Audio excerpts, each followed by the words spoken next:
Hello, হ্যাঁ, আরিফ ভাই আমার কথা শোনা যাচ্ছে? জি ভাই, লাউড এন্ড ক্লিয়ার। হ্যাঁ, আমরা এখন লাইভে আছি। আসলে আমাদের এই লাইভটা নিয়ে অনেক ঝড়ঝাপটা চলে গেছে বেশ কয়েকদিন। আসলে আমাদের এই এলাকায় গত শুক্রবার থেকে শুরু হয়েছে ইলেকট্রিসিটির বিভিন্ন জায়গায় সমস্যার কারণে আসলে তো বিদ্যুৎ থাকে, থাকে না এমন একটা অবস্থা ছিল। আমরা আসলে আপনার সাথে বিভিন্ন সময় টাইমিং ওইভাবে মেইনটেইন করতে পারি নাই।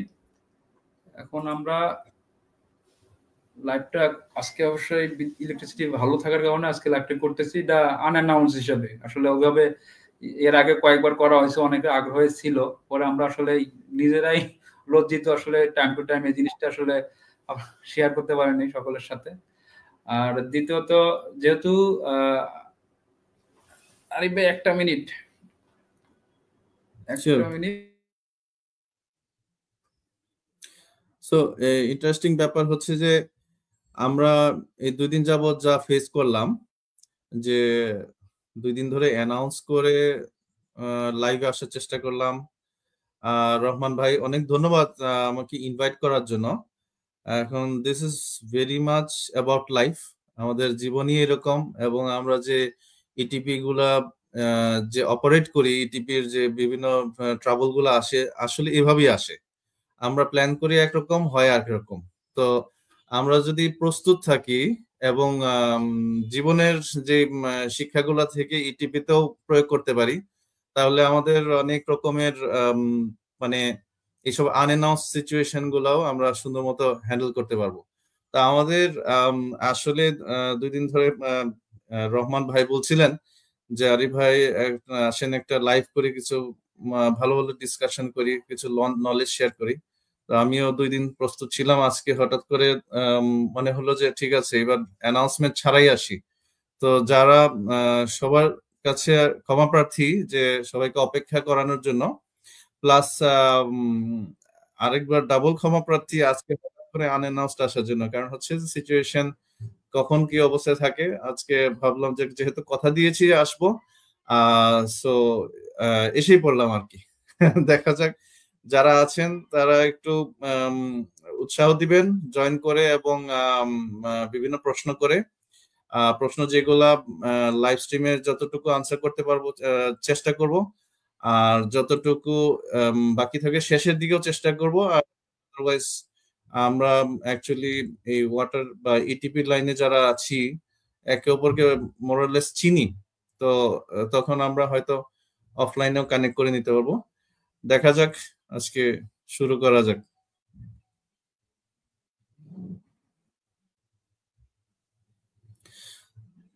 তো রহমান ভাই, আম, আমরা অ্যাকচুয়ালি আজকে এটা এমন ভাবে করতে পারি, আসলে কেউ হোস্ট না, দুজনই দুজনের সাথে জি। আলোচনা করি।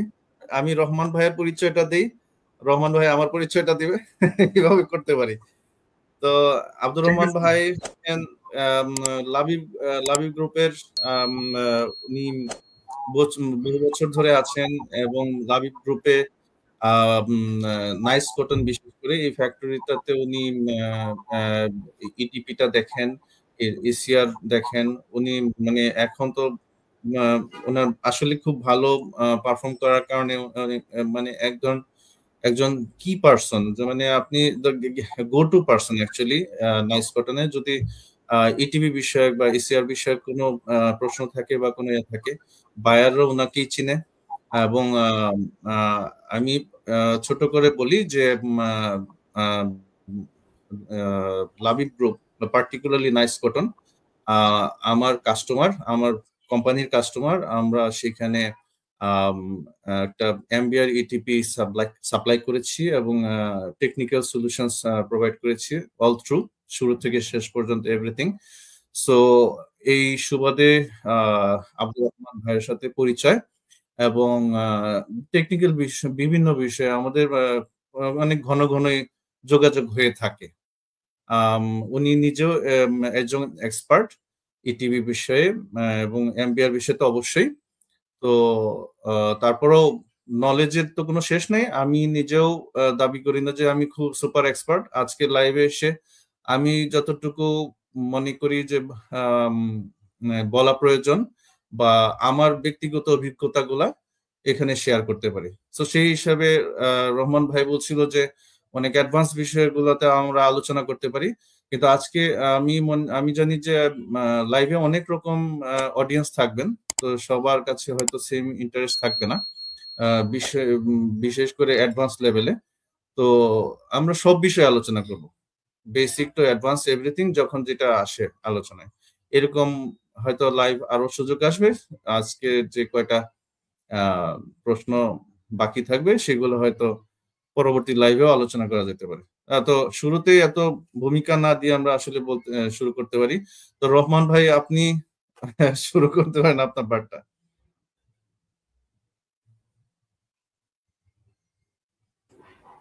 আরিফ ভাই, আমি 1 মিনিট সময় নিচ্ছি। হ্যাঁ, 1 মিনিটের মধ্যে বলতেছি, আপনি বলতে থাকেন। সো রহমান ভাই আসলে এখানে হোস্ট করছে, তার এক্সট্রা রেসপন্সিবিলিটি আছে। অনেক মানুষকে এখন ইনভাইট করে আসতে হচ্ছে। তো এর ফাঁকে আমার পরিচয়টাও দেই। তো আমি হচ্ছি আরিফ আনোয়ার। আম, অনেকে আমাকে, আমার খুব নিকট বন্ধুরা আমাকে অচিন নামেও চিনে। তো আমি আমি বর্তমানে ভিওলিয়া ওয়াটার টেকনোলজিস এন্ড সলিউশনস কর্মরত আছি বাংলাদেশের এক্সিকিউশন লিড হিসেবে। মানে বাংলাদেশে যে টেকনিক্যাল যত service support, installation, commissioning, set up, ETP, erection, commissioning, everything আমি এবং আমার টিম করে থাকি বাংলাদেশ থেকে। আর পার্টিকুলারলি আমার ব্যাকগ্রাউন্ড হচ্ছে, আমি কেমিক্যাল ইঞ্জিনিয়ার, গ্রাজুয়েশন করেছি শাহজালাল ইউনিভার্সিটি থেকে, সাস্ট। আর এই লাইনে আছি বেশ কিছু বছর। 2006 থেকে এই ইটিপি অ্যান্ড ওয়েস্ট ওয়াটার লাইনে আমি আছি এবং এখনো চলছে। তো আমার কর্মক্ষেত্রের সুবাদে আমি বাংলাদেশে বেশ কয়েকটা ইটিপি আমার তত্ত্বাবধানে ইনস্টলেশন, কমিশনিং হয়েছে এবং অলমোস্ট লাইক 40টা ETP, MBR mostly, so in operation now. So সেই সুবাদে অনেক মানুষের সাথে পরিচয়, যেমন আব্দুর রহমান ভাই, এবং তার পাশাপাশি অনেক অভিজ্ঞতাও সঞ্চয় হয়েছে, যেগুলা আমি মনে করি আমাদের যে community water and West water নিয়ে যারা কাজ করে বা যাদের ইন্টারেস্ট আছে বা যাদের মানে হয়তো কোনো কারণে তার নিজের কাজের সাথে ইটিপি অ্যান্ড ওয়েস্ট ওয়াটারের বিষয়াদি সম্পৃক্ত। তো আমি মনে করি যে জনে জনে আলাদা আলাদা বা এক একটা সেশন না করে সরাসরি লাইভেও আমরা কন্ট্রিবিউট করতে পারি। তো আমরা যদি এভাবে ইয়েতে আসি, লাইভে এসে একটু আলোচনা করি, আমি নিজে মনে করি এটাতে অনেক হবে। আব্দুর রহমান ভাইকে আসলে অনেক ধন্যবাদ, উনি নিজে থেকেই এই জিনিসগুলো শুরু করেছেন এবং উনি অনেক কিছু শেয়ার করেন অনলাইনে। আমি ফলো করি ওনাকে, এবং আমিও চেষ্টা করি কিছু যদি নলেজ আমার যা আছে সেগুলো যদি শেয়ার করতে পারি অনলাইনে, তাহলে অনেক বেশি অডিয়েন্স রিচ করা যায়। যাদের অনেক হয়তো ছোট ছোট বিষয় প্রশ্ন ছিল, ওই প্রশ্নগুলো বুঝতে পারছে না, এমনকি গুগল সার্চ দিয়েও ঠিক ভালো করে বোঝা যাচ্ছে না। বিশেষ করে বাংলা কন্টেন্ট আমাদের একটু কম আছে। তো যাদের জানার ইচ্ছা আছে এবং মেধাও আছে, কিন্তু হয়তো ওই রাইট সার্চটা দিতে পারছে না, অথবা কন্টেন্ট গুলা নাই ওনার মতো করে। তো আমরা নিজেরা যারা এই কমিউনিটিতে আছি, নিজেরা নিজেদেরকে সাহায্য করতে পারি এইভাবে এসে। হয়তো অনলাইনে কিছু লেখালেখি করতে পারি, গ্রুপে চ্যাট করতে পারি, বা এইভাবে লাইভে এসেও কথা বলতে পারি, ভিডিও জেনারেট করতে পারি। তো এটা আমি আসলে মনে করি আব্দুর রহমান ভাই নিজে থেকে যেগুলা করছেন এগুলা অনুকরণীয়, অনুসরণীয়। সবাই আসলে আমরা করতে পারি যারা কিছু শিখেছি। হয়তো খুব অ্যাডভান্স নলেজ নাই তাই বলে যা জানি তা শেয়ার করবো না, তা না। আমরা সবাই চেষ্টা করবো যেন কিছু হলেও আমার কমিউনিটিকে দিতে পারি।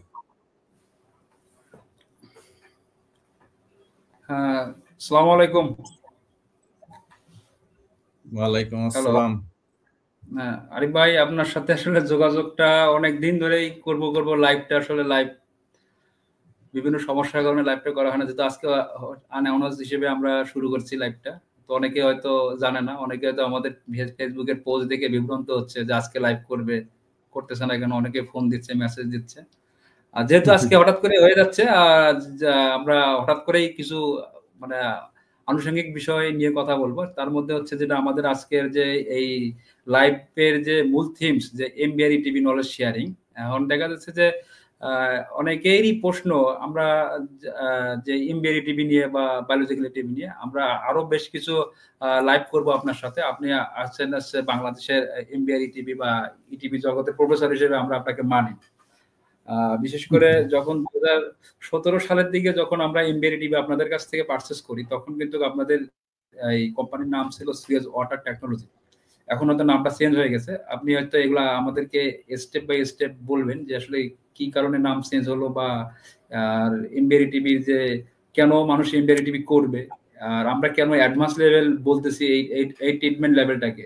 আসলে যদি বলা যায় যে 2018 সালের আগে যে টাইমটা ছিল ওই পিরিয়ডে দেখা যাচ্ছে ইটিভি ছিল অথবা বায়োলজিক্যাল বা কনভেনশনাল বায়োলজিক্যাল ফিজিকো বায়োকেমিক্যাল টাইপের ইটিভি ছিল।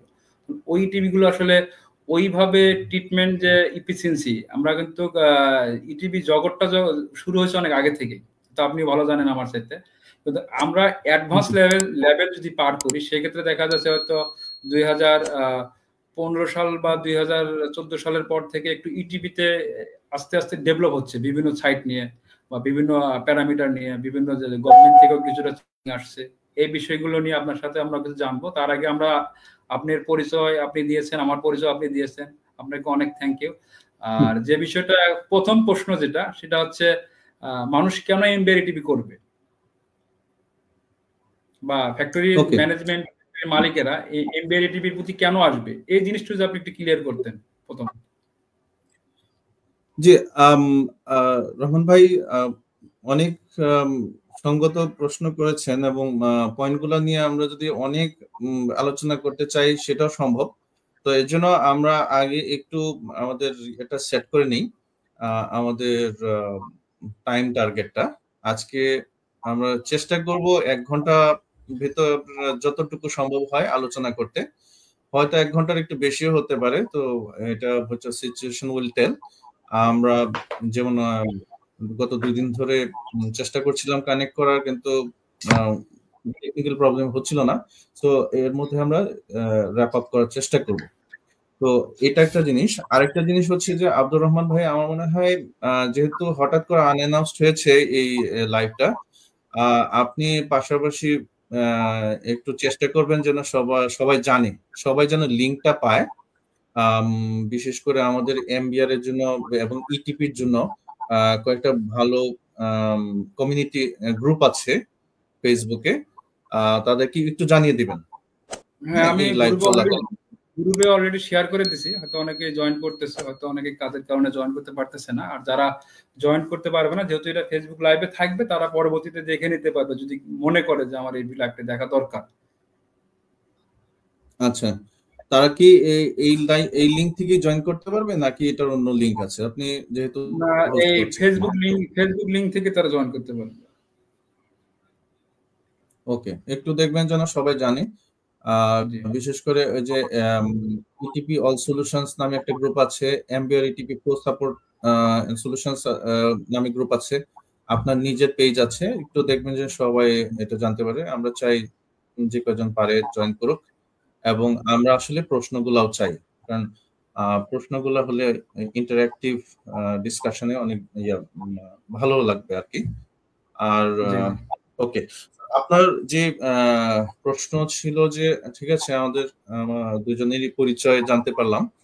তো আমি আমাকে অনেকে হয়তো চিনবেন বিভিন্ন ভাবে, হয়তো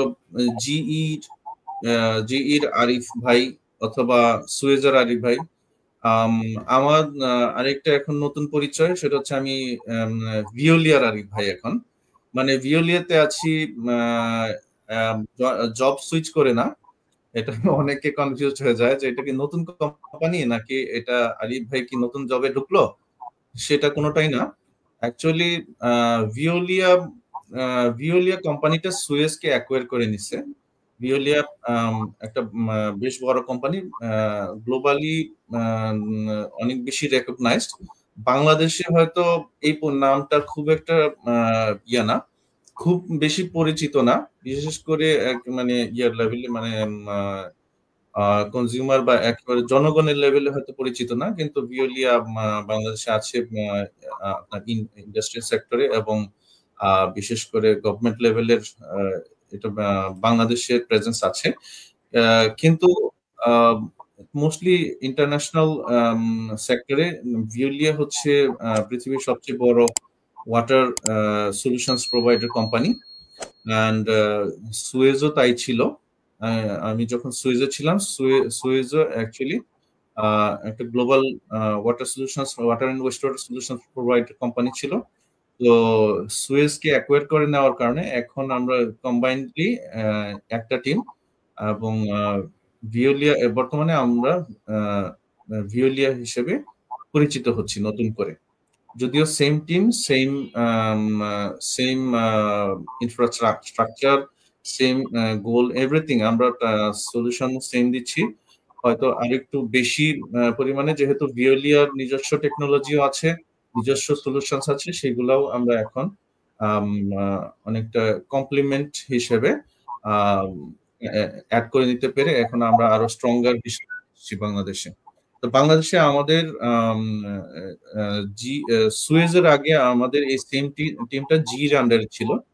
তো জির যে শক্তি, জির যে টেকনোলজি এন্ড নো হাউ এবং যত প্রসেসেস আছে, তো সেই ওয়াটারের বিষয়ে, তো সেটা সুয়েজ অ্যাকোয়ার করার কারণে জিই টেকনোলজি গুলো এখন যেমন সুয়েজের হয়ে যায়, ঠিক তেমনি সুয়েজকে অ্যাকোয়ার করে নেওয়ার কারণে এখন ভিওলিয়া সব ফোর্সেস জয়েন করার কারণে এখন একটা শক্তিশালী টিম, শক্তিশালী সলিউশন প্রোভাইডার হিসেবে আবির্ভূত হয়েছে। সো বাংলাদেশে আমরা এখন ভিওলিয়া আমাদের পরিচয়।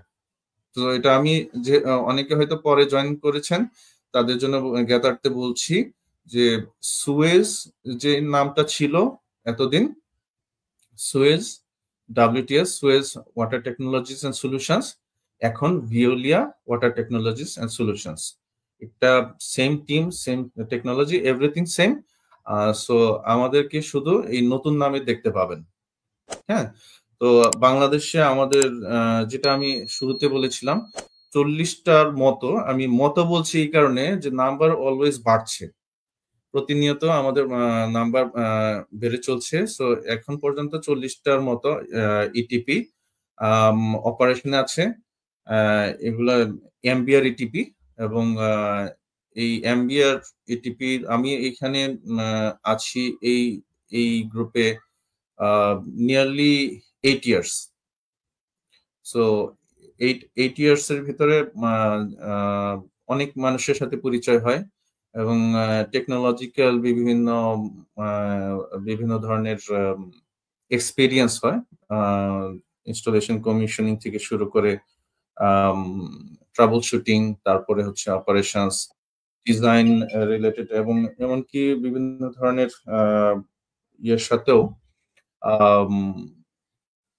টেকনিক্যাল আর নন টেকনিক্যাল সব রকমের এক্সপিরিয়েন্স হয়েছে আর কি। সো আমি আরো কয়েকটা এখানে স্টপ করব আর নেক্সট প্রশ্নটা নেওয়ার জন্য।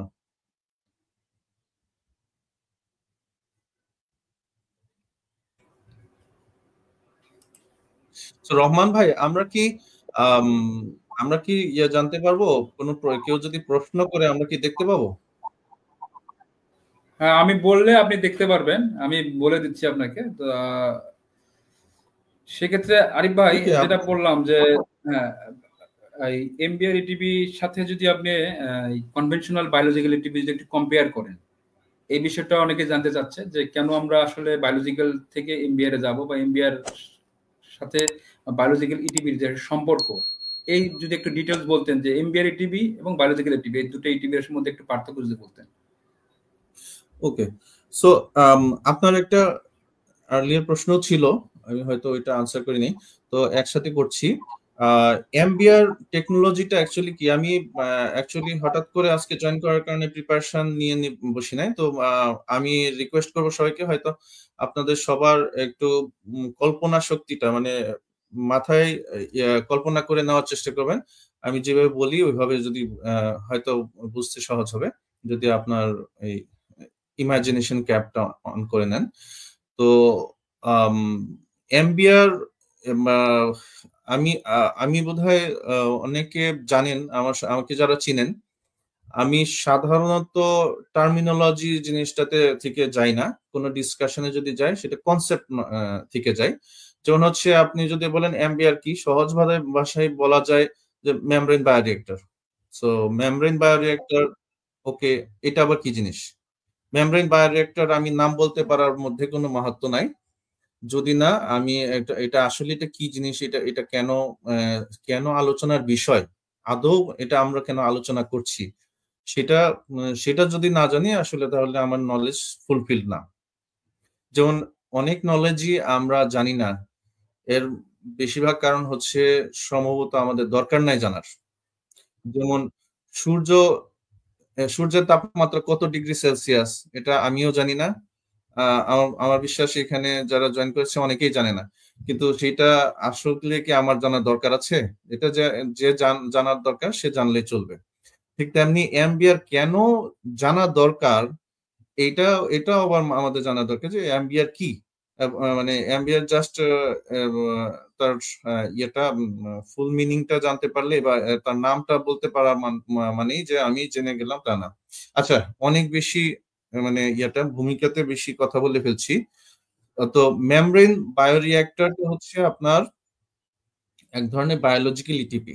তো ইটিপি আমরা যারা আমি ধরে নিচ্ছি একটা বেস নলেজ হিসেবে ধরে নিচ্ছি যে এখানে যারা জয়েন করছে তারা কিছু হলেও ইটিপি সম্বন্ধে ধারণা আছে।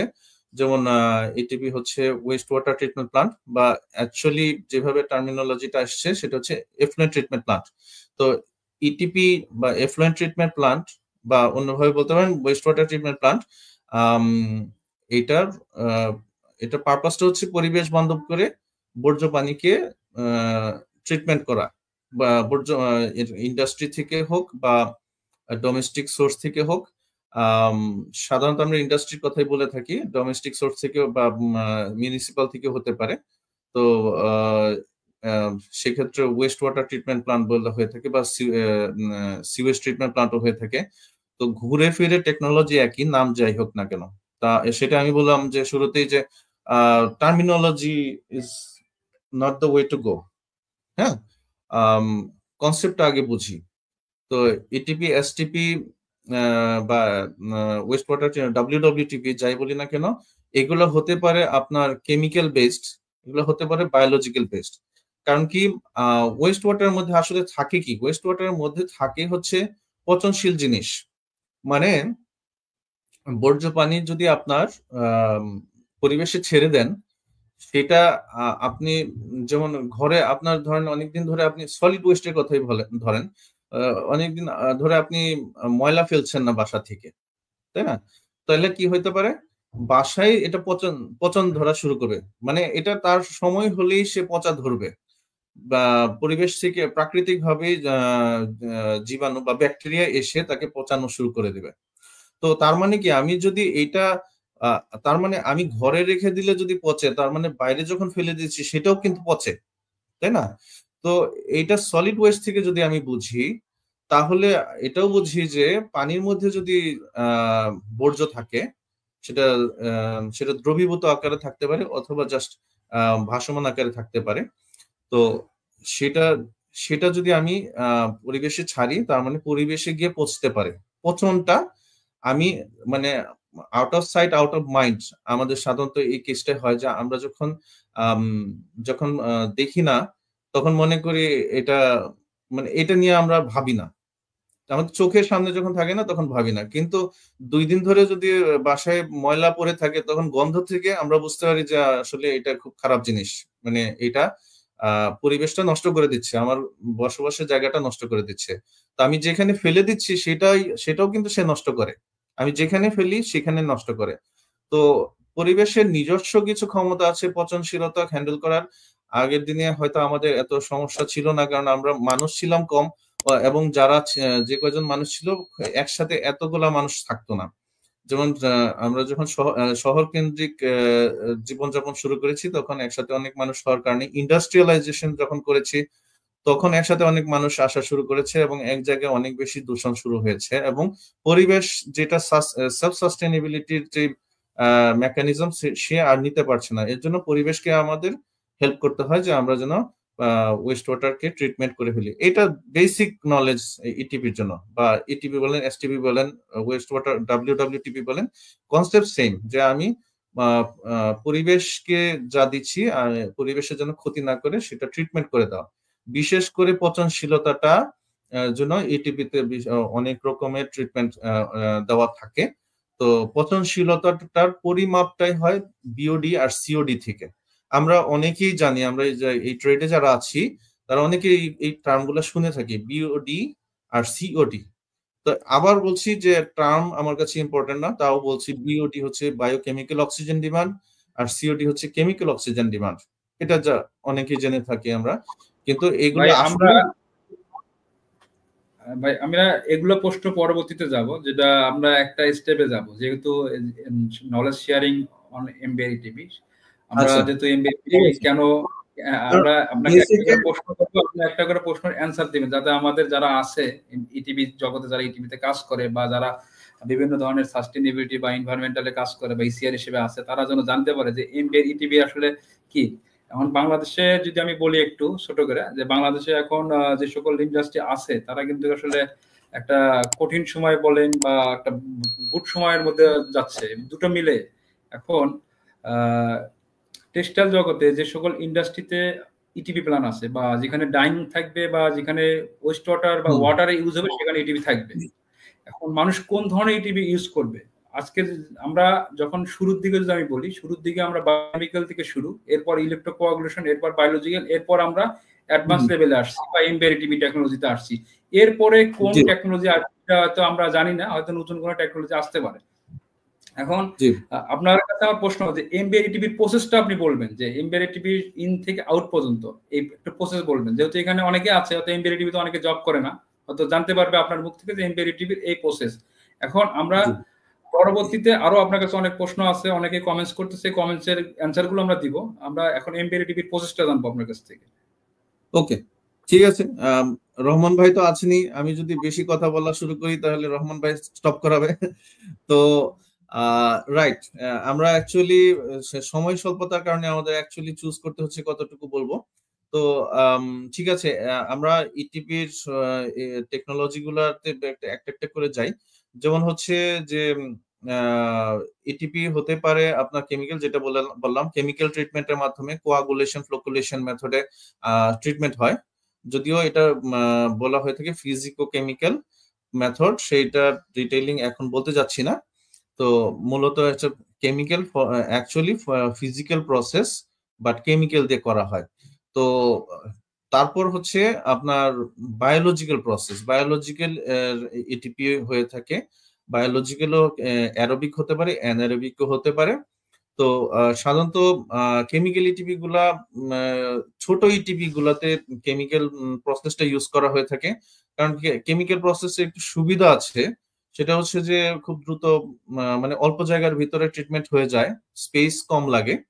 কিন্তু কেমিক্যাল এটিপির একটা বড় প্রবলেম হচ্ছে যে কেমিক্যাল কস্ট, অপারেটিং কস্ট অনেক হাই পার মিটার কিউব, যদি আপনি এটা হিসাব করেন। এর জন্য বললাম ছোট ইটিপি গুলা, কারণ মিটার কিউব যদি কম হয়, meter cube per hour flow রেটটা যদি কম হয় তাহলে এটা পুষিয়ে যায়। হয়তো সবার এত বেশি দরকার নাই, মানে এত কস্ট অপটিমাইজেশনের দরকার নেই, যেহেতু পানির পরিমাণটাই কম। কিন্তু যখন আপনার পানি ওয়েস্ট ওয়াটারের পরিমাণ অনেক বেশি হয়ে যাবে, তখন আস্তে আস্তে আপনাকে অ্যাকচুয়ালি বায়োলজিক্যাল সিস্টেমের কথা ভাবতে হবে, কারণ হচ্ছে কেমিক্যাল দিতে দিতে আপনি মানে অনেক কষ্ট হয়ে যাবে। কেমিক্যাল এটিপির আরো একটা প্রবলেম হচ্ছে যে এই কোয়াগুলেশন মেথডে অ্যাকচুয়ালি স্লাজ জেনারেট হয়, প্রচুর স্লাজ জেনারেট হয়, যেটা হ্যান্ডেল করার আলাদা একটা কনসার্ন। মানে স্লাজ ইটসেলফ আপনার একটা একটা মানে প্রবলেম, এবং সেটার জন্য প্রসেস থাকা লাগে। তো যে কারণে এটিপি যত বড় হইতে থাকবে আপনার স্লাজও তত বাড়তে থাকবে, যে কারণে আপনাকে তখন বায়োলজিক্যাল কথা ভাবতে হয়। এখন বায়োলজিক্যাল এটিপিটা বেসিক্যালি কি, এখানে ব্যাকটেরিয়া কালচার করা হয়। ব্যাকটেরিয়া তখন এখান থেকে ওয়েস্ট ওয়াটারের যে পচনশীল যে খাদ্যটা সিওডিবিওটি, সেটাকে সে কনজিউম করে, সে এটাকে খায়। মানে কি, এটা তার খাদ্য।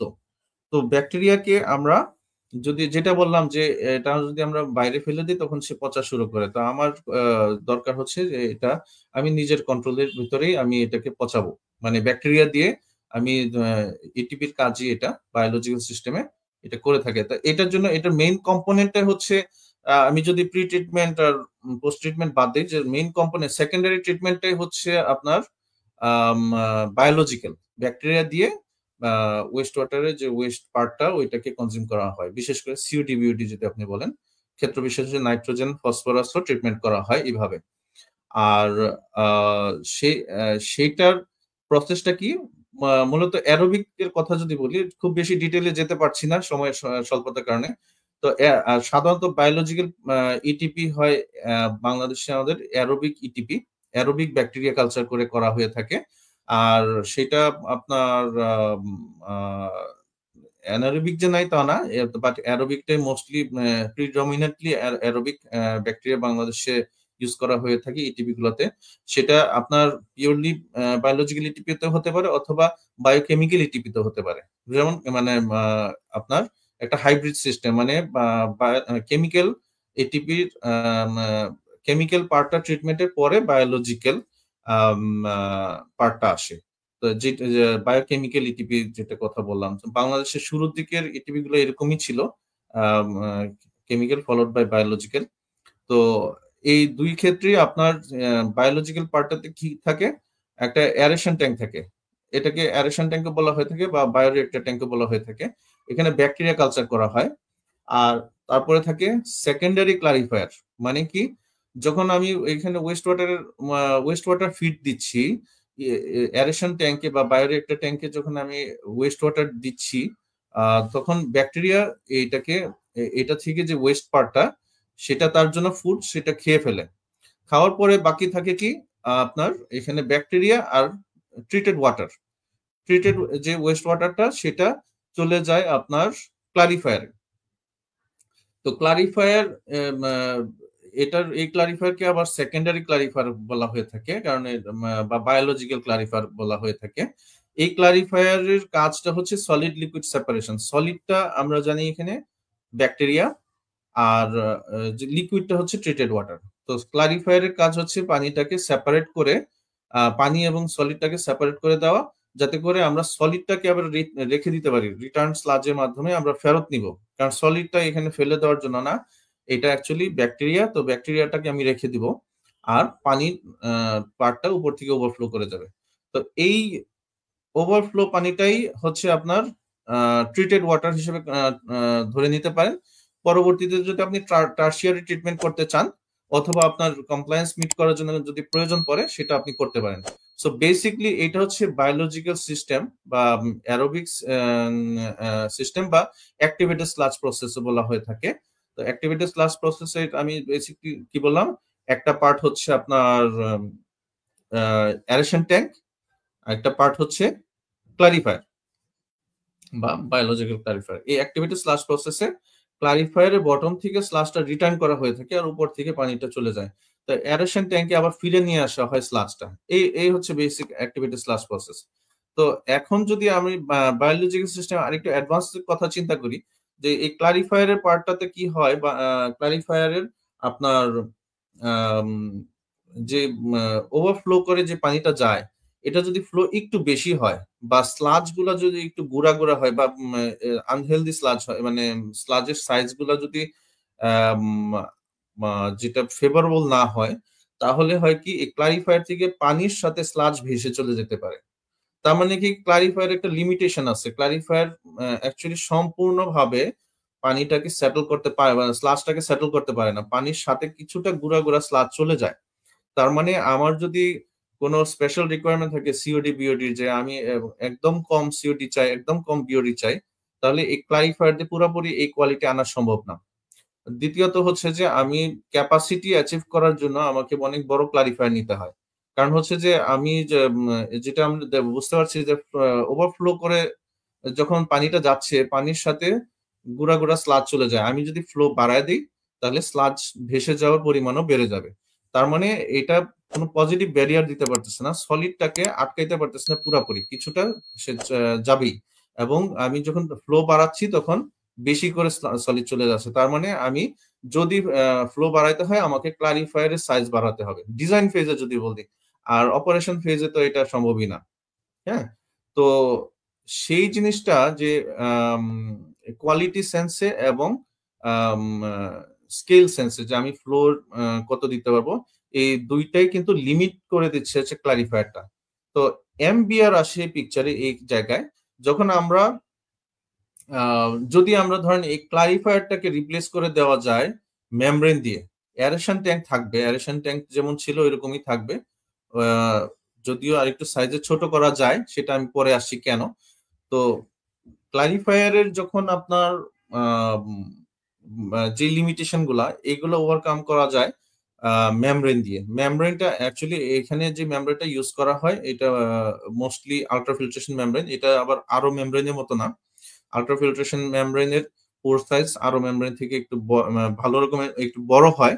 তো আল্ট্রাফিল্ট্রেশন মেমব্রেন মোস্টলি কোলোডাল পার্টিকেল পর্যন্ত আটকায়। হ্যাঁ, এর থেকে ছোট পার্টিকেল বা মানে ডিজলভ ম্যাটার যদি থাকে তাহলে সেটা চলে যাবে। ডিজলভ মানে মানে পানিতে যদি দ্রবীভূত কিছু থাকে সেটা আটকাবে না। আরো যেমন হচ্ছে সবই আটকায় পানিতে, যা আছে পানি ছাড়া সবই আটকায়। তো ওইরকম আল্ট্রাফিল্ট্রেশন মেমব্রেন না, এটার আরেকটু রোবাস্ট, আরেকটু সহনশীলতা আছে তার। তো সে এটাকে পানির মধ্যে দ্রবীভূত কিছু আমরা ধরতে পারি যে এটা নাই। কারণ হচ্ছে কি দ্রবীভূত যে সিওডি বিওডি ছিল সেটা ব্যাকটেরিয়া খেয়ে নিয়েছে। তো ব্যাকটেরিয়া খাওয়ার কারণে যা এখন পানিতে যখন মেমব্রেনের কাছে আসলো পানিটা, পানিতে তখন শুধু পানি আর ব্যাকটেরিয়া আছে। তো আমরা যখন মেমব্রেনটা দিয়ে পানিটা ছেঁকে নিচ্ছি তখন পানিতে সিওডি বিওডি মানে থিওরিটিক্যালি মিনিমাম পর্যায়ে থাকে। আর যে স্লাজটা থেকে গেল সেই স্লাজটা নিচ থেকে আমরা যে ক্লারিফায়ারের ক্ষেত্রে যা করেছি সে এটাকে রিটার্ন করে নিলাম। এই হচ্ছে বেসিক প্রসেস কনসেপ্ট আর কি, MBR process. Biological system, conventional biological বা অ্যাক্টিভেটেড স্লাজ প্রসেস আর এমবিআর এর মধ্যে পার্থক্য এটাই যে মিল হচ্ছে যে অ্যারেশন ট্যাঙ্ক আছে দুইটাতেই, আর অমিল হচ্ছে যে সেকেন্ডারি যে ক্লারিফায়ারটা অ্যাক্টিভেটেড স্লাজ প্রসেসের এই ক্লারিফায়ারটাকে রিপ্লেস করা হচ্ছে মেমব্রেন দিয়ে। এটা অন্যান্য মেমব্রেনও হতে পারে, ন্যানো ফিল্ট্রেশনও হতে পারে, এটা মাইক্রোফিল্ট্রেশনও হতে পারে, বাট এক এক রকমের মেমব্রেন, এটা প্রোপ্রাইটারি নলেজ, সবার নিজস্ব আর&ডির ফলাফল থেকে তারা এগুলো ডিজাইন করে থাকে। তো এই কনসেপ্টটার সুবিধাটা কি, যেটা আমি বললাম যে মেমব্রেনের কারণে, মানে মেমব্রেন হচ্ছে পজিটিভ ব্যারিয়ার, এটার ভিতরে কোনো সলিড যেতে পারে না। তো এই সলিড অনলি ডিজলভ ম্যাটার যেতে পারে। তো সলিড যেহেতু যেতে পারে না, আপনি ইচ্ছা মতো ঘন বানাইতে পারবেন, ইচ্ছারও একটা লিমিট আছে। তো সাধারণত আমরা এই যে অ্যাক্টিভেটেড স্লাজ প্রসেসে যে স্লাজ দেখে থাকি, স্লাজ বা এমএলএসএস বলে থাকে, বা আমি পার্টিকুলারলি ব্যাকটেরিয়া বলতে পছন্দ করি কারণ কনসেপ্টটা ওইভাবে ভালো কাজ করে। যে ব্যাকটেরিয়ার পরিমাণ যেটাকে এমএলএসএস হিসেবে কাউন্ট করা হয়, তো ব্যাকটেরিয়ার পরিমাণ আপনি রাখতে পারছেন ম্যাক্সিমাম 3000 মিলিগ্রাম পার লিটার বা 3 গ্রাম পার লিটার। তো এটা কনভেনশনাল ইটিভিতে, তাও এটা হচ্ছে হাইয়েস্ট পসিবল, মানে এটা সাধারণত টপ ভ্যালুটা আমরা পাই না, আমরা হয়তো 2000 থেকে 2500-এর মতো পাই। তো 3000টা আমরা যখন চিন্তা করছি কনভেনশনাল ইটিভিতে, তখন আমরা এমবিআর ইটিপিতে রাখতে পারছি আপনার 10 থেকে 12,000। 12টা হচ্ছে কেন আসছে, সেটা হচ্ছে মেমব্রেনের লিমিট। আর মেমব্রেন যতক্ষণ সহ্য করতে পারবে যত বেশি, এটা তো মূলত টিএসএস, টোটাল সাসপেন্ডেড সলিডস, বা মানে এটা পানির পাশাপাশি সে পানির মধ্যে সলিড থাকে। তো মেমব্রেন যেহেতু একটা ছাঁকনির মতো, ছাঁকনির একটা সহ্য ক্ষমতা আছে, সেটা 12,000-এর মতো সহ্য করতে পারে।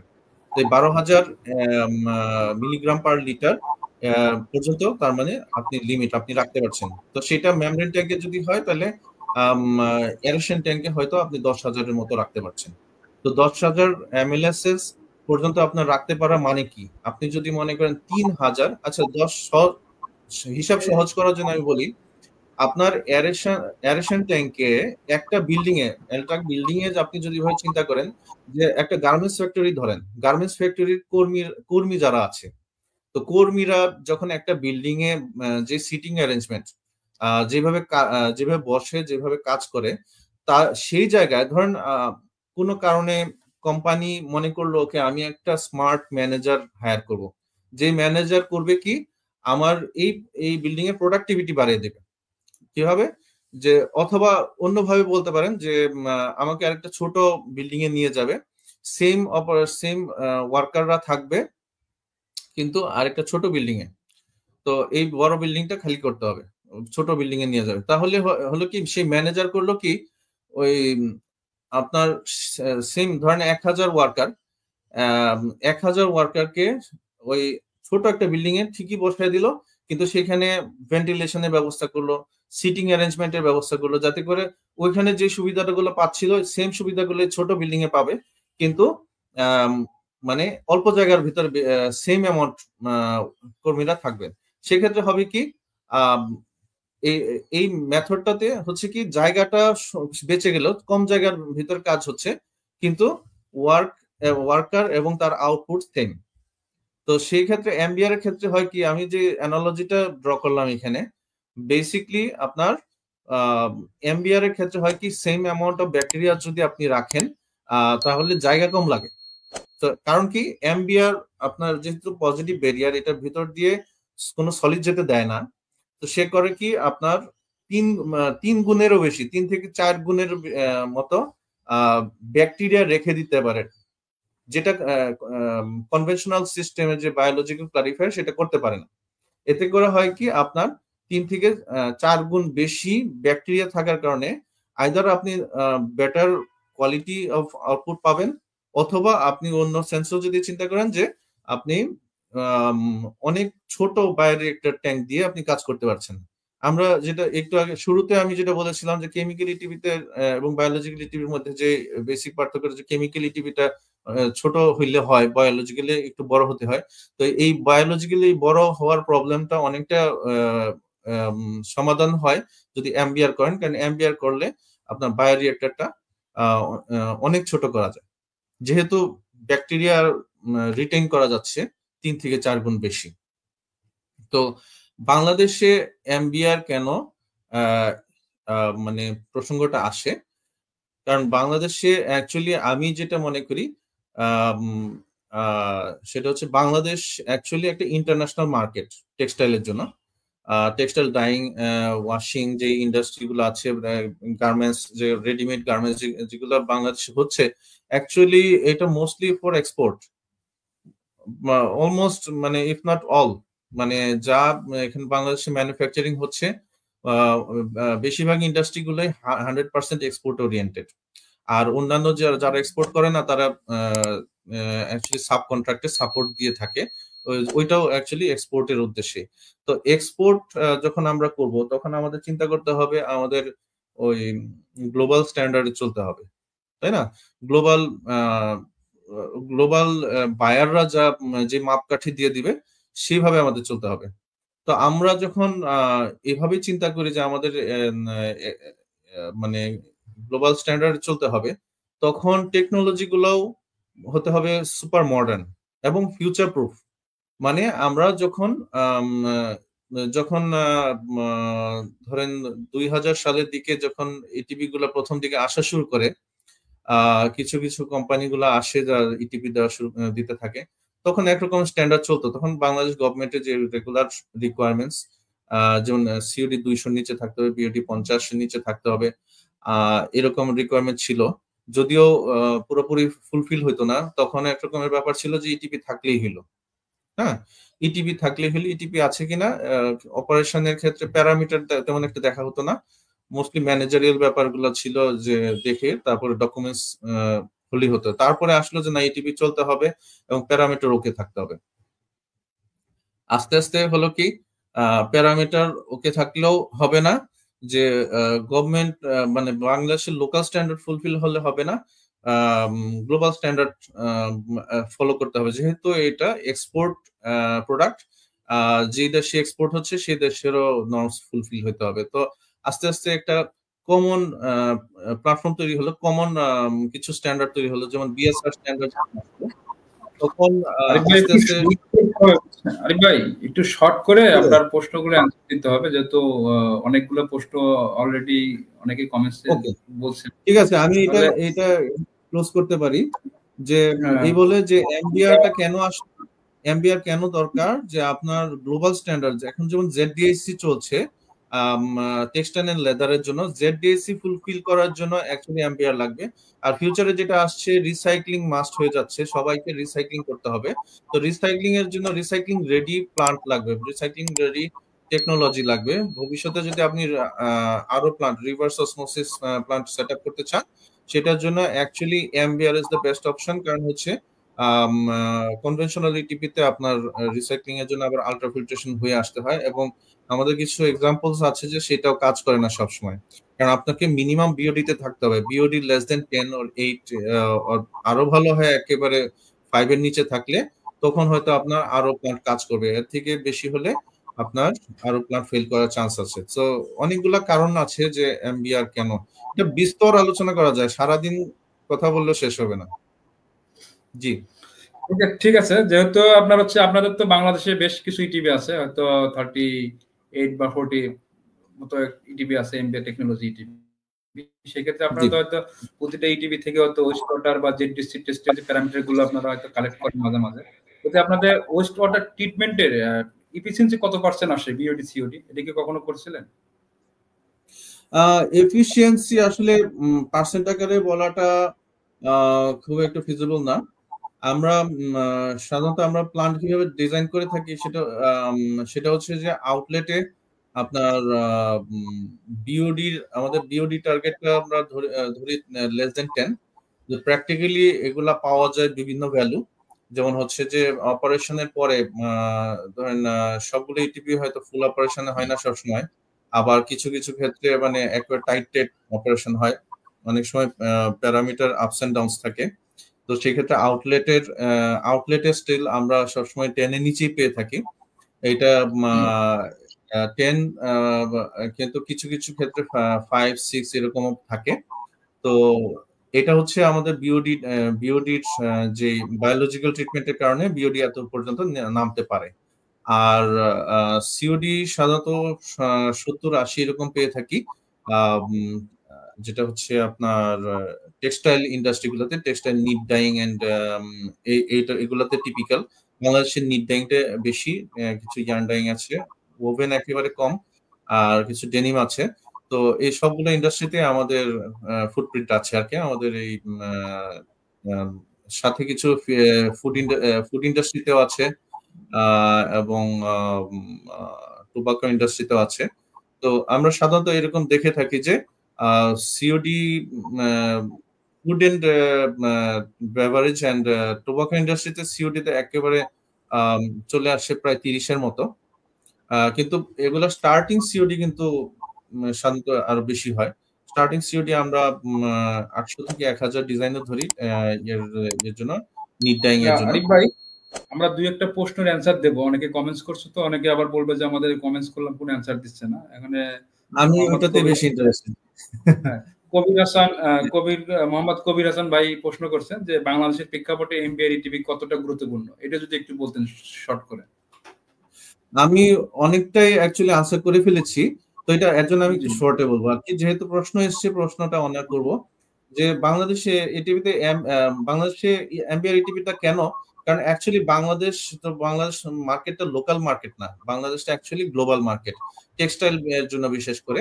তো টেক্সটাইল ইন্ডাস্ট্রি যখন আমরা 100% এক্সপোর্ট ওরিয়েন্টেড করার কথা ভাবছি, তখন আমাদেরকে গ্লোবাল স্ট্যান্ডার্ডে চলতে হচ্ছে।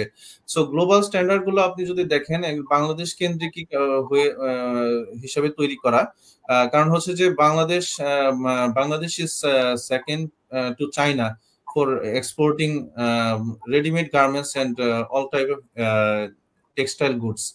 তো সেকেন্ড টু চাইনা এটা রিপোর্টে আসে, কিন্তু আমি ব্যক্তিগতভাবে আমার রিসার্চে আমি যা বুঝি সেটা হচ্ছে অ্যাকচুয়ালি ওয়াটার ইউজে এবং পলিউশন সেন্সে অ্যাকচুয়ালি ফার্স্ট। কারণ কি এটা রেভিনিউ সেন্সে মানে টাকার হিসাবে যদি আপনি বলেন তাহলে চাইনা ফার্স্ট, কিন্তু ওই পিসেস অফ ফ্যাব্রিক মানে আপনি যদি বলেন যে রেভিনিউটা কিসে বেশি হয়, আপনার ফ্যাব্রিক ডাই এটা বেশি হয়, যেটা চায়নাতে বেশি। বাংলাদেশে বেশি হয় হচ্ছে নিট ডাইং, অনেক বেশি। আপনি যা প্রচুর, আপনি মানে আমার কথা নিতে হবে না, আপনি একটু ঘোরাঘুরি করলেই খুঁজে পাবেন বাংলাদেশে যেখানে দেখবেন যে বেশিরভাগই নিট ডাইং ইয়ার্ন ডাইং কয়েকটা আছে। তো এইগুলোর কারণে এগুলাতে যে রেভিনিউটা হয়, রেভিনিউটা সাধারণত ওভেন থেকে কম হয়, যে কারণে রেভিনিউ সেন্সে চাইনা ফার্স্ট, বাট পলিউশন সেন্সে বা ওয়াটার ইউজে বাংলাদেশ ফার্স্ট। তো এখন যদি বলেন যে এতগুলা ইন্ডাস্ট্রি, এত বেশি প্রোডাকশন, সেইগুলা সবগুলাই কিন্তু বাংলাদেশের এই পানি ব্যবহার করে করা হচ্ছে। আমরা গ্লোবাল সাপ্লাই দিচ্ছি, মানে আমরা শুধু বাংলাদেশিদের জন্য যদি কাপড় তৈরি করা হতো এত বেশি লাগতো না পানি, তাই না? তো বাংলাদেশে আমাদের পানিগুলো ইউজ হচ্ছে গ্লোবাল নিড ফুলফিল করার জন্য। তো সেই গ্লোবাল নিড ফুলফিল করার জন্য আমরা আবার গ্লোবাল স্ট্যান্ডার্ডেও চলছি। তো গ্লোবাল স্ট্যান্ডার্ডে যদি আমাদের চলতে হয় তাহলে আমাদের কিন্তু প্রচুর স্টাডি করতে হয়। এবং এখানে আমি যে এখন আমি যখন আমার ক্যারিয়ার শুরু করি তখন যে অবস্থা দেখেছি সেটা থেকে অনেক ডিফারেন্ট। এখন অনেক স্মার্ট লোকরা এই ইন্ডাস্ট্রিতে এসছে, ওয়েস্ট ওয়াটার ইটিপি ইনস্টলেশন থেকে শুরু করে অপারেশন পর্যন্ত যারা আছে এই ইন্ডাস্ট্রিতে খুব স্মার্ট লোক, এবং স্ট্যান্ডার্ড গুলো যা আসছে এগুলো খুব স্মার্ট স্ট্যান্ডার্ড। জেডিএসসি যে স্ট্যান্ডার্ডটা এখন বর্তমানে চলছে মার্কেটে, এই স্ট্যান্ডার্ডটা ফুলফিল করার জন্য আপনাকে ওই রকমই টেকনোলজি লাগবে। তো এমবিআর টেকনোলজিটা আপনাকে, যেমন আমি একটু আগে বলেছি যে বিওডি 10 এর নিচে আপনি পাচ্ছেন, বিওডি 10 তো একটা গ্যারান্টি হিসেবে আসে, অ্যাকচুয়ালি পাওয়া যায় 5-6 বা অনেক সময় নট ডিটেক্টেড, কারণ বিওডি 3 এর নিচে মাপা যায় না, তো নট ডিটেক্টেডও আসে। তো এইরকম স্ট্যান্ডার্ড আপনি পাচ্ছেন। এবং বাংলাদেশে আরো কেন ইম্পর্টেন্ট, এটা তো গ্লোবাল স্ট্যান্ডার্ড আপনি পেলেন, আরেকটা ইম্পর্টেন্ট হচ্ছে যে রিসাইক্লিং আপনাকে করতে হইলে আপনার ইটিপি পার্টটা, রিসাইক্লিং মানে কি আপনার পরবর্তীতে আরেকটা স্টেপ থাকবে যেটা রিভার্স অসমোসিস টেকনোলজির মাধ্যমে আপনি পানিটাকে রিইউজেবল করবেন, তাই না? তো রিসাইক্লিং করার জন্য, তো রিসাইক্লিং পার্টটাতে আপনি ফিডই দিতে পারবেন না যদি তার আগের আপস্ট্রিমের ট্রিটমেন্টটা ভালো মতো না হয়। তো আপনি আরো প্লান্ট চোক করে যাবে যদি আপনার ইটিপিটা ঠিক মতো কাজ করে, যেমন তেমন পানি আপনি ফিড দিতে পারবেন না। তো এর জন্য আপনাকে রিসাইক্লিং সেন্সেও এমবিআরটা চুজ করতে হবে, কারণ এমবিআর টেকনোলজিতে। ভাই মাঝখানে আমি একটু কথা বলবো, যেটা হচ্ছে আপনার অনেক কথাগুলো ভালো লাগলো। আপনার কি রিসেন্টলি পরিবেশ অধিদপ্তরের যে নতুন গাইডলাইন তারা যে করছে 2023 সালে, এটা নিয়ে কি আপনারা পরিবেশ অধিদপ্তরের সাথে কখনো বসতে পারছিলেন? হ্যাঁ, খুব আসলে কালার ইস্যু, মানে ওয়েস্ট ওয়াটার কালার ইস্যু, এই কালার ইস্যুটা নিয়ে আসলে এমবিআর এর পরবর্তী চিন্তা ভাবনা কি? আসলে এমবিআর টিভি তো যে ওয়াটার ডিকালারিং অথবা আমরা যে কেমিক্যাল কালার রিমুভের ব্যাপারে একটু বলতেন। সো আব্দুর রহমান ভাই, আপনি বলতে বলতে আমরা কিভাবে জানি একই জিনিস ভাবছিলাম। আমি ভাবছিলাম নেক্সট পয়েন্টটাই আমি বলবো এভাবে যে কেমিক্যাল ইটিপি যারা চালিয়েছেন তারা হয়তো জানেন যে কেমিক্যাল ইটিপিতে সবকিছু মোটামুটি ট্রিটমেন্ট হয়। বায়োলজিক্যাল ট্রিটমেন্টে ইনক্লুডিং এমবিআর, সে একটা প্রবলেম হচ্ছে যে কালারটা পুরোপুরি ট্রিটমেন্ট হয় না, কিছুটা কমে কিন্তু কালার থেকে যায় ট্রিটমেন্টে। মানে আমরা যখন সিওডি কথা বলি, সিওডি অনেক ভালো, বিওডি অনেক ভালো, টিএসএস অনেক ভালো, টিএসএস অলমোস্ট নীলের মতো পাওয়া যায় এমবিআর এ। তো কিন্তু কালারটা থেকে যায়। তো কালার যদি আপনি বলেন যে রিসাইক্লিং এর জন্য কোনো প্রবলেম নাই, কারণ আরো প্লান্টে আপনি যদি ফিড দেন রিসাইক্লিং হয়ে যাবে, আপনার আরো প্লান্টে সুন্দর মতো ফিড হয়ে যাবে এবং আরো প্লান্ট ভালো মতো চলবে। কিন্তু যেহেতু পরিবেশ অধিদপ্তরের যে 2023 সালের মার্চে যে ইয়েটা এসছে, এনভায়রনমেন্টাল কনজারভেশন রুলস 2023, এই যে এই ইয়াটাতে অনেক বড় রকমের কিছু চেঞ্জেস এসেছে, অনেক কিছু রিল্যাক্সড, আগের মতো নাই। কিন্তু নতুন একটা প্যারামিটার যেটা এসছে যে কালার কালার আগেও ছিল, কিন্তু এটা এত স্ট্রংলি এনফোর্স করা হতো না। তো এখন একটা স্ট্রং একটা রিকোয়ারমেন্ট যে কালারটা রিমুভ হবে। তো যেহেতু আমরা এখন একটা সিচুয়েশন পেলাম যে বায়োলজিক্যালি টিভি ইনক্লুডিং এমপিআর পুরোপুরি কালারটা যাচ্ছে না, আবার এখন পরিবেশ অধিদপ্তরে এই নতুন রিকোয়ারমেন্ট যে এটা ট্রিটমেন্ট হতে হবে, কালার 150 প্লাটিনাম কোবাল্ট ইউনিটের নিচে হতে হবে। তো এটার জন্য যে টেকনোলজিটার কোনো চেঞ্জ দরকার নাই, মানে এমবিআর যদি আপনি চালান, এমবিআর এর জন্য টেকনোলজিক্যাল কোনো চেঞ্জের দরকার নাই, সেটা জাস্ট একটা ডিকালারিং এজেন্ট ডোজ করতে হবে। এখন বলা সহজ, বলতে গেলে আবার চলে আসে যে কস্টিং।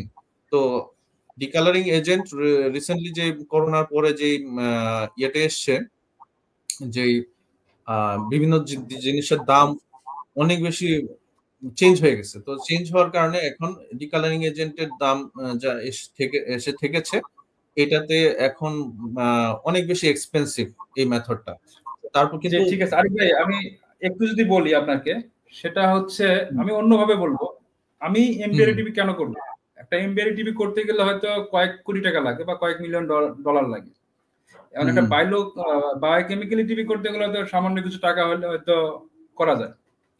এখন আমি যেহেতু এত কোটি টাকা ইনভেস্ট করার পরে, মানে এত কোটি টাকা ইনভেস্ট করার পরে যদি আমাকে কালার বা কোয়াগুলেশন বা ফকুলেশনে যেতেই হয়, তাহলে আমি আসলে এমবিআর টিভি কেন করব?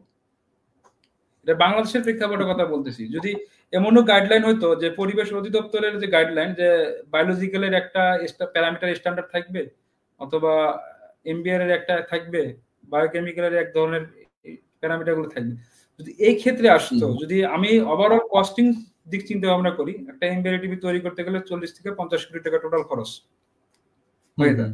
একটা বায়োলজিক্যালি টিভি করলে হয়তো 15 থেকে 20 কোটি টাকা হলে হয়ে যাবে, সেম ক্যাপাসিটি। বা বায়োকেমিক্যাল বা কেমিক্যাল টাইপের করতে গেলে হয়তো 10 কোটি টাকা হলে হয়ে যাবে, যদি 100 কিউবিক মিটার আমি একটা ক্যালকুলেশন এক্সাম্পল বলি।